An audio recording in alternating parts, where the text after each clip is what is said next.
घनश्याम राम महाराज की जय। लवजी राम महाराज की जय। करसन राम महाराज की जय। निरात महाराज की जय। पधारेला हरिगुरु संत की जय। आज गुरुवार जिला भगतना आंगणे गुरु महाराज ની સત્ર સાયામાં લવજી મહારાજ પધાર્યા છે ઢીકવાળેથી। તો કાયમ ગુરુવાર આપણો ભજન સત્સંગ બધા હળે મળે ભક્તો સંતો જે ગુરુના ગુણ ગવાય એની ગાથા ગાય છે અને એની ગાથાનો તો કોઈ પાર આવે એવું છે નહીં। સંત નો હોત સંસારમાં દિલી જાત ભરમાં જ્ઞાન કરી લહેરમાં સંત થારે ઠામો ઠામ। આ મહાપુરુષો આ મનને સમજાવવાની વાત કરે છે। ત્રિવેદીના તાપમાં જલી જ રહ્યો છે માણસ, ભાગ દોડમાંથી ક્યાંય બેહાતો જ નથી, પણ આ સંતોના સાનિધ્યમાં જાય તો અહીંયા એની શીતળતા મળે છે। બાકીને કાયદી વ્યાધિ ઉપાયથી તો બધાને સતાવે છે, એટલા માટે તો આ સંતોનું શરણું લેવું પડે છે અને સંતોના શરણે આવી તો જ આપણને કંઈક શાંતિ અહીંયા મળે એવું છે। નકર શાંતિ સારું તો ખૂબ માણસ મહેનત કરે છે મથે છે, પણ તો એમ શાંતિ આવતી નથી। એમ કહે છે સંતોષ સિવાય કે શાંતિ મળતી નથી। જય ગુરુ મહારાજ। મન સમજાવવાની વાત લીલાબાઈએ વાણીમાં આપણને કીધી। આ મનને સમજાવવા, લોભી મન એવું છે ને સમજતું નથી। એવું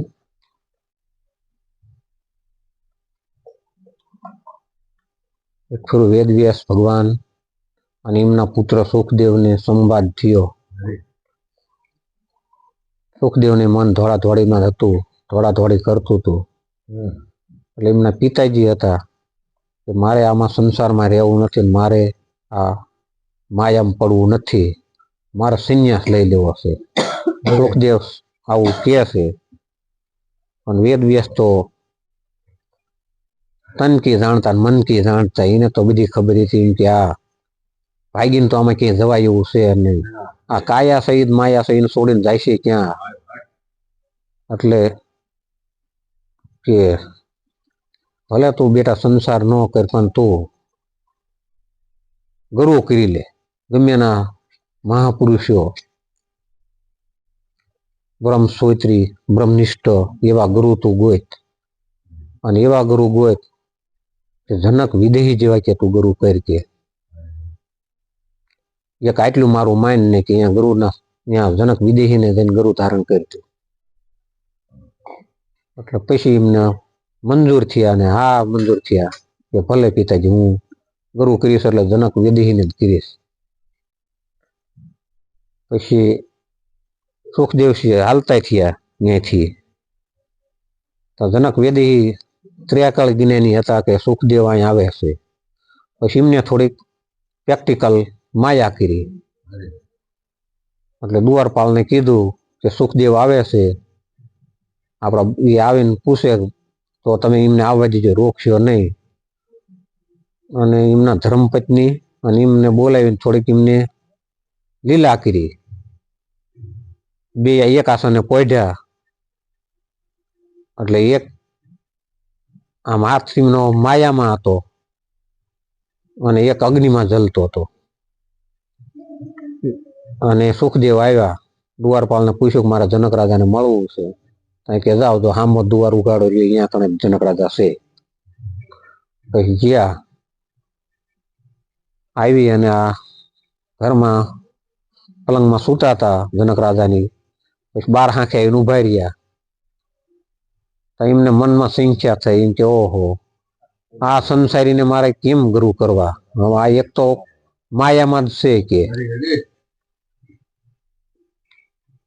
પછી એવું વિચાર કરતા કરતા એમને નિંદ્રા આવી ગઈ। નિંદ્રા આવી તો એમને સંસાર આખો રીચી નાખ્યો।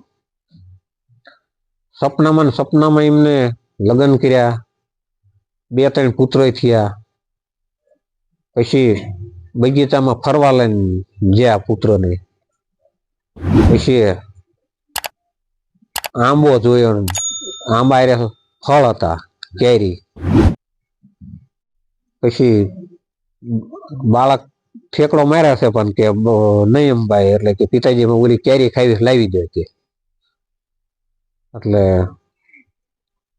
જ્યારે સુખદેવસિંહ ઊભા થઈ અને આમ કેરી તોડવા જ્યાં ઠેકડો માર્યો, ત્યાં ઓલું 12 હાથ બ્રહ્માંડમાં વાગ્યું, એટલે એમને તરત જ્ઞાન થઈ ગયું. ત્યાં સામેથી એમને જવાબ મળ્યો.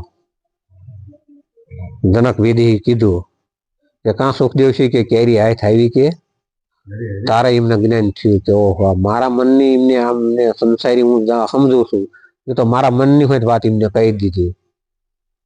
તો આવું મહાપુરુષો મનની જાણતા હોય, તનની જાણતા હોય છે. તે પછી એમને ગુરુ ધારણ કર્યા. બસ આટલું કઈ મારી વાણીની વિરુદ્ધ બોલો સદગુરુ.